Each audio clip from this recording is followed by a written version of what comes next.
ہم ایک آپشن ہے، ہمارے پاس کئی آپشنز ہیں، یہ ایک آپشن ہے.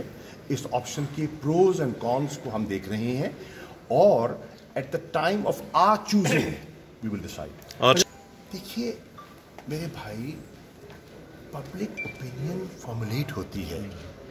میں تو چاہتا ہوں کہ میرے پاس کوئی الادین کا چراغ ہو اور ابھی سب کچھ ٹھیک ہو جائے. بجلی کا بٹن میرے پاس بھی نہیں ہے، آپ کے پاس بھی نہیں ہے، لیکن جو انسانی حد تک ہو سکتا ہے ہم کر رہے ہیں. سیکورٹی کاؤنسل ہم گئے،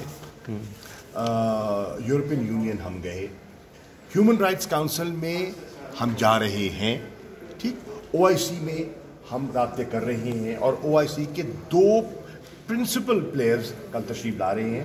ایک چیئر کرتے ہیں سمٹ لیول کو اور دوسرا چیئر کرتے ہیں منسٹریل سیگمنٹ کو. دونوں وزراء خارجہ سے رابطہ کیا، بات کی، اور وہ تشریف لا رہے ہیں، اور کل ان سے انشاءاللہ ایک مفصل گفتگو ہو جائے گی اس ایشو پر. حد الوسع کوشش ہے کہ ہم چینج، اور پھر کمیونٹی کو، ڈائسپورا کو موبلائز کیا. آج اس وقت وہاں میری اطلاع کے مطابق لندن میں ہزاروں کی تعداد میں پاکستانی، کشمیری، ہیومن رائٹ کے ایکٹیوسٹ اور ڈیموکریٹک سوچ رکھنے والے لیبر اور کنزرویٹو پارٹی کے صاحبان جمع ہو رہے ہیں، اور وہ اپنا پرامن احتجاج ریکارڈ کروانے کے لیے باہر نکلیں گے.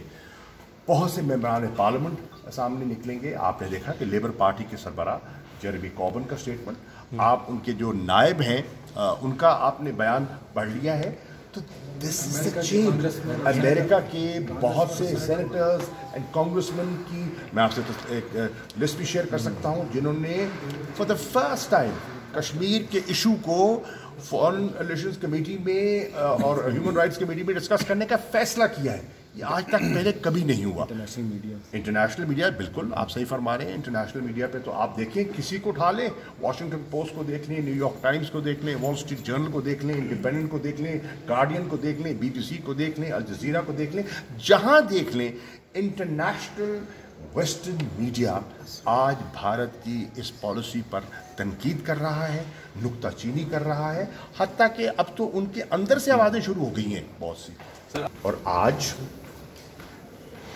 6:30 بجے انشاءاللہ میں جو ہم نے دفتر خارجہ میں کشمیر سیل بنانے کا فیصلہ کیا تھا، اس کا فارمل اس کو میں انوگریٹ کر رہا ہوں.